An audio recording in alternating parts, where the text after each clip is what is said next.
nature a été exclue de notre lieu de vie. Ce à quoi vous allez me répondre, bonsoir déjà. Oui, bonsoir. Bonsoir. Pour ceux qui ne le savent pas, moi je m'appelle Emma Dauphin, donc vous savez, comme il l'a dit, t'as un peu spoilé ma conférence, c'est pas grave. Et donc j'ai fait mes études à Rennes en agronomie, et je suis en train de les finir. Et ces derniers mois, je me suis invitée dans les jardins du territoire afin d'observer les types de jardins et les profils de jardiniers. Et ce qu'on a remarqué, c'est que le béton et le goudron ont fait une entrée fracassante dans les jardins ces dernières années et ont remplacé de plus en plus la terre. Et des instances locales comme la communauté de communes ou les communes s'évertuent assez souvent à pouvoir travailler avec le bocage ou la nature dans l'agriculture, mais aussi dans les espaces publics. Mais il semblerait qu'il y ait quand même un bout de nature potentiel qui a été négligé. Et c'est le jardin. Donc le jardin, par définition, n'est pas isolé dans le temps et l'espace. Et il est surtout le résultat de multitudes d'interactions entre différents acteurs. Et pour montrer ça, je vais avoir besoin de votre aide, de certains d'entre vous, s'il y a des personnes qui veulent se... Sinon, je vais piquer dans le public.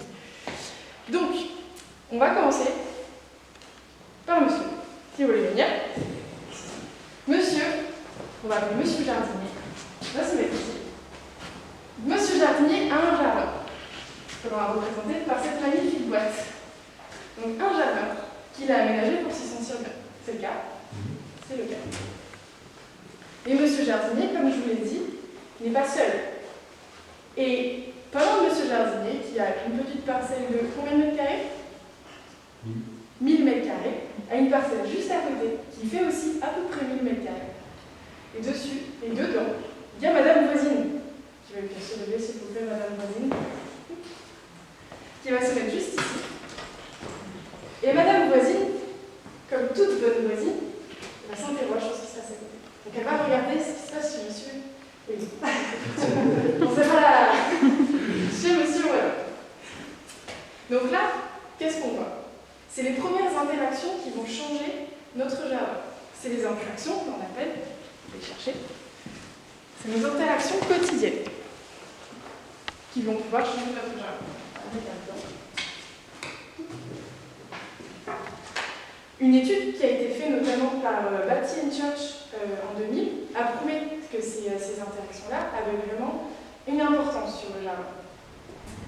En Angleterre, plus de 60% de leurs sondés ont déclaré entretenir leur jardin uniquement pour ne pas perdre la face à leurs voisins, ce qui est énorme.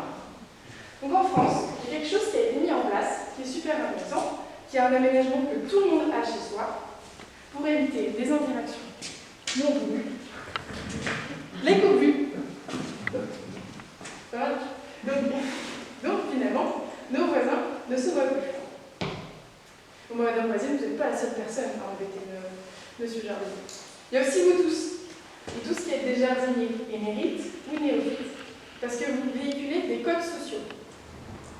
Il a été observé dans des communes que des mouvements d'aménagement de jardin ont été impulsés uniquement par les jardiniers de la commune, que par des personnes comme vous. Par exemple, si madame met un érable du Japon devant sa porte, vous pouvez être sûr que d'ici à quelques années, dans son quartier et sa commune, il va y avoir des érables du Japon qui auront fleuri un peu partout. Donc ça, c'est les codes sociaux.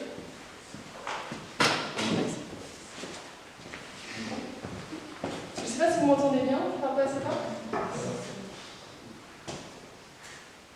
Bon, qu'est-ce qui se passe après ? Monsieur jardinier commence à se dire mon jardin il me plaît plus en fait. Il se passe des choses et ça me plaît plus. Donc qu'est-ce que vous allez faire, monsieur jardinier ? Vous allez commencer à vous renseigner. Et quoi de mieux pour se renseigner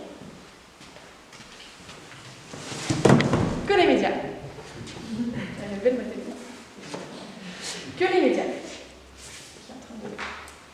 Donc les médias, que ce soit télévisés ou avec des journaux, Ils vont être les canaux de communication préférés des faiseurs de mode ou des lobbies du jardin. Donc en vous renseignant via les médias, vous allez aussi avoir une influence extérieure sur votre façon de choisir les aménagements du jardin. Donc là, ça commence à vous triturer, parce qu'il y a aussi les médias et les lobbies, ce que je vous disais. Et ça y est, c'est décidé, vous allez tout changer. C'est vrai que vous avez un super jardin, mais vous allez tout changer. Vous vous êtes dit, je veux faire quelque chose de différent. Donc vous auriez pu faire comme la plupart des habitants du territoire et faire vous-même vos propres aménagements. Mais non, vous allez faire appel à une entreprise du jardin et monsieur paysagiste. Bon, monsieur paysagiste, comment ça ici? Il a de la chance, monsieur. Et donc, monsieur paysagiste, avec son entreprise du paysage, il va discuter avec monsieur le jardinier. Vous, ce que vous voulez, c'est une haie, vous n'en voulez plus. Alors vous allez enlever toute votre haie et mettre une clôture. Je sais, c'est pas vous, mais on va dire que c'est vous. J'ai vu votre jardin. Et vous avez décidé, l'autre fois, vous avez vu un palmier adorable avec des petits cailloux blancs autour. Ça peut vous représenter beaucoup. Et vous avez décidé de mettre ça dans votre jardin. Donc vous allez parler de ça avec monsieur paysagiste et son entreprise du paysage, qui va donc créer un jardin à votre image et à votre demande, mais en mettant la signature de son entreprise du paysage. Donc c'est sa vision de votre jardin. C'est pas mal déjà, on a beaucoup de monde, mais je crois qu'il manque quelqu'un. Je crois voir par là-bas Vincent, avec les instances locales. J'ai des complices. Donc les instances locales, souvent tu peux baisser les bras. Quand on veut faire quelque chose dans son jardin, parfois il faut des permis, il faut des autorisations. Vous ne pouvez pas juste arracher votre haie et partir comme ça. Il faut un permis de construire. Et si cette autorisation est refusée, ça peut complètement chambouler votre projet et vous pouvez congédier monsieur paysagiste. Donc c'est un peu dommage. Donc là, on a une dernière interrelation entre différents acteurs, les autorisations, des instances locales. C'est bon, vous pouvez pour l'instant. Merci beaucoup. Vous m'avez beaucoup aidé. Ça fait le soutien moral. Donc ce qu'on va faire, c'est que je vais vous raconter l'historique des jardins du Haut-Bocage vendéen. Une jolie histoire. Donc tout commence en 1977 avec la loi architecture. Les conseils d'architecture, d'urbanisme et de l'environnement, les CAUE fraîchement créés pour l'occasion, ont un objectif. C'est harmoniser les paysages ruraux. Pourquoi ils ont fait ça? C'est pour offrir une qualité architecturale et aussi préserver le patrimoine et l'environnement. Malheureusement, ils se sont un petit peu cassés le nez sur une chose, les clôtures. En fait, c'est un peu compliqué d'harmoniser le paysage quand tout le monde met la clôture qu'il veut.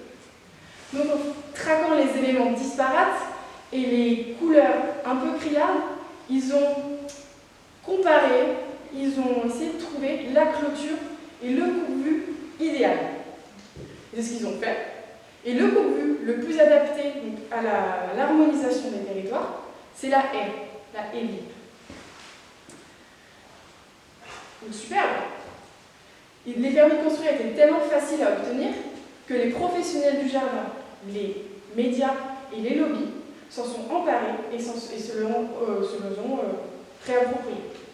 Et après ça, on a observé un véritable succès, c'est-à-dire qu'il y a eu des modes et des mouvements d'aménagement dédiés uniquement à la haie.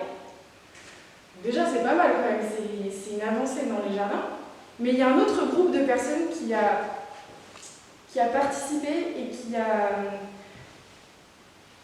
influencé les jardins durablement. Et c'est les penseurs hygiénistes. Ça peut paraître un peu bizarre, mais si. Les penseurs hygiénistes, ils ont un mojo, c'est ce qui est beau, c'est ce qui est sain. Et aujourd'hui, plus que jamais, quelque chose de sain, c'est quelque chose de propre. Et donc la propreté a pris rapidement le pas sur beaucoup d'autres choses et s'est imposée comme étant apaisante et garante de bonne santé. C'est-à-dire que si Monsieur Jardinier a bien tondu sa pelouse, il a bien taillé ses haies, alors il sera très certainement perçu par Madame voisine comme étant en bonne santé économique et médicale. C'est fort du café quand même. Donc on se dit, très bien, c'est important, mais c'est quoi le rapport avec le haut-bocage vendéen? Parce qu'on pourrait dire ça par rapport à finalement toutes les régions rurales. Et effectivement, le haut-bocage vendéen, il y a une particularité qu'on n'a pas pris en compte, et c'est les Vendéens et la Vendée. Le bocage, le paysage bocagé, est tellement influent sur les aménagements qu'on le ressent encore aujourd'hui. C'est-à-dire que quand j'ai demandé aux sondés de mon étude de décrire en un seul mot leur territoire, le bocage ou le haut bocage vendéen a été vraiment le grand gagnant. Donc en fait, le bocage influence toujours aujourd'hui le paysage évidemment, mais aussi les mœurs et l'environnement. Donc c'est intéressant de savoir tout ça. Donc on sait ce qui se passe dans les jardins, mais ce qui est intéressant de savoir aussi, c'est de savoir qui sont les jardiniers. Donc qui sont les jardiniers? S'il y a des gens qui ne voient pas, je lèverai les bras. Donc ça, c'est un peu le plus gros casse-tête de mon étude. Parce qu'en effet, si on prend un jardin qui est complètement artificialisé, un jardin classique, c'est-à-dire un jardin de lotissement avec un garage devant, une pelouse et quelques arbustes derrière, si on prend un jardin qui n'a pas du tout été aménagé, ou même un jardin qui a été aménagé inspiré du bocage, en fait, finalement, ces jardins-là, ils ne reflètent pas les intentions de la personne, ils ne reflètent pas la vision du jardinier. Ça aurait été vraiment facile de se dire, à un type de jardin, on peut associer un type de jardinier. Mais ce n'est pas le cas. Donc qu'est-ce qu'on a fait? On ne s'est pas démonté. Et on s'est dit, on va créer des profils de jardiniers avec leur vision du jardin, mais pas forcément comment ils aménagent leur jardin. Vous allez savoir pourquoi. Donc on a créé 4 profils de jardiniers. Le premier, si vous voyez tous, c'est vrai qu'au fond c'est un peu compliqué de voir les Playmobil. Donc le premier, c'est l'anti-jardinier, pour qui jardin rime complètement avec corvée. Pour l'anti-jardinier, un jardin est un endroit complètement anecdotique, bien que pratique, mais l'entretenir, ça ne vaut pas le coup pour lui. Les gens comme ça, les anti-jardiniers, c'est moi. Et tous les jeunes, en fait, qui ne sont pas du tout sédentarisés. Mais c'est aussi toutes les personnes qui ont des obligations personnelles ou professionnelles trop prenantes. Les jardins des anti-jardiniers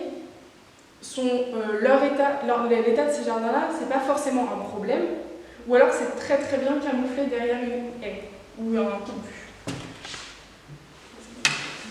Ah bah non. Très bien. Assez loin de là, à l'antipode, on retrouve les maniaques. Les maniaques, c'est les personnes qui sont adeptes du jardin-salon et pour qui la propreté prime. En général, ils n'ont pas forcément ils sont pas forcément prêts des enjeux environnementaux, c'est pas quelque chose qui les intéresse. Et en plus de ça, eux, ils vont plutôt préférer le béton, le goudron aux plantes, qu'ils trouvent trop imprévisibles et trop envahissantes.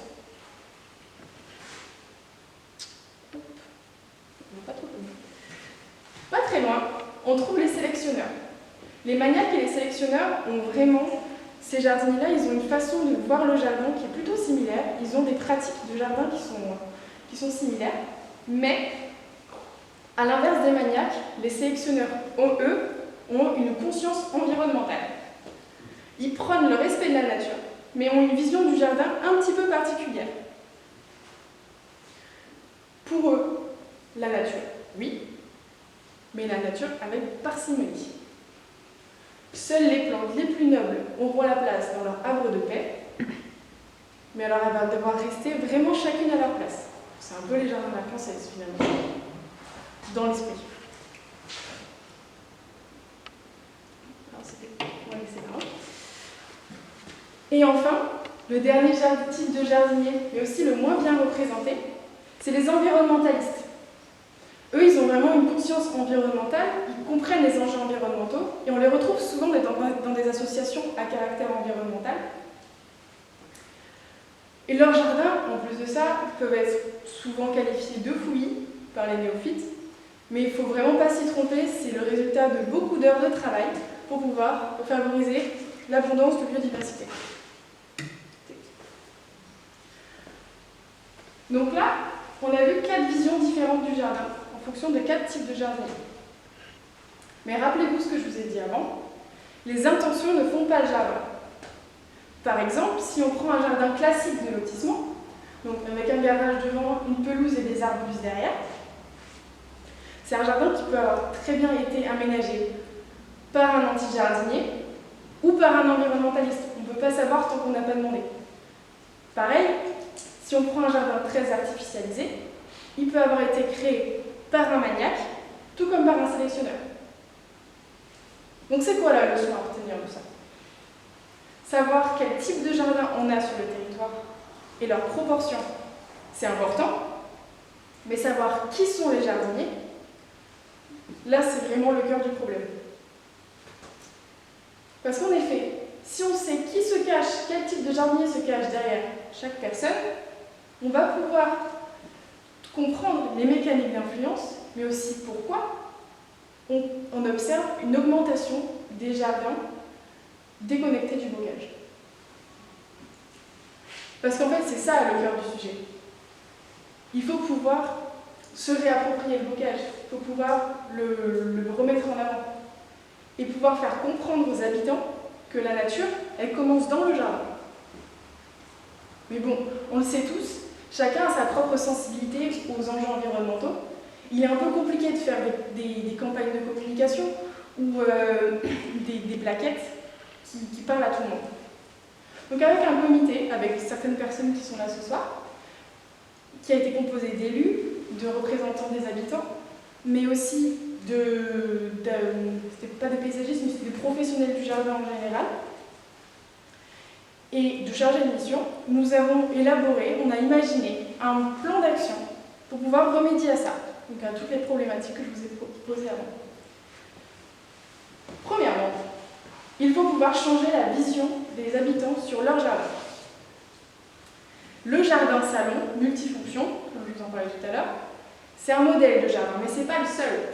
Et il faut pouvoir promouvoir ces autres types de jardins. Il faut pouvoir dissocier le beau du propre. Et pour ça, il y a plusieurs façons.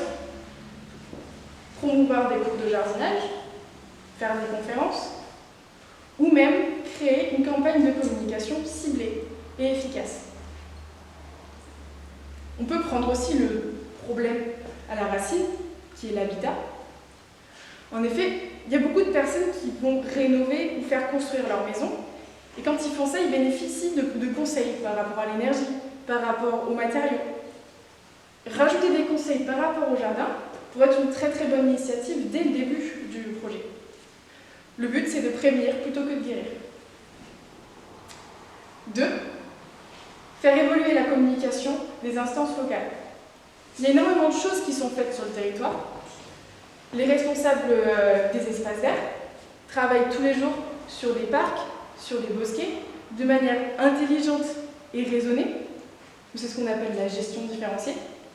Il faut pouvoir mettre ça encore plus en avant. Il faut pouvoir montrer l'exemple. Tout à l'heure, on parlait d'une campagne de communication efficace. Effectivement, c'est un bon projet, mais il faut pouvoir réfléchir aux canaux de communication, donc en fonction par exemple du tranche d'âge ou alors de la classe socio-professionnelle, mais il faut surtout adopter un vocabulaire qui soit compris par tous. Et enfin, le troisième axe, c'est promouvoir le principe d'éco-jardinier. Il faut pouvoir mettre à table les professionnels du jardin, mais aussi les instances locales, pour que chacun puisse exposer à l'autre ses enjeux et ses problématiques. Et l'un des enjeux des instances locales, c'est de promouvoir les pratiques qui sont tournés vers le bocage et la nature. Donc vous l'aurez compris, le jardin, c'est le pied dans la porte de la nature.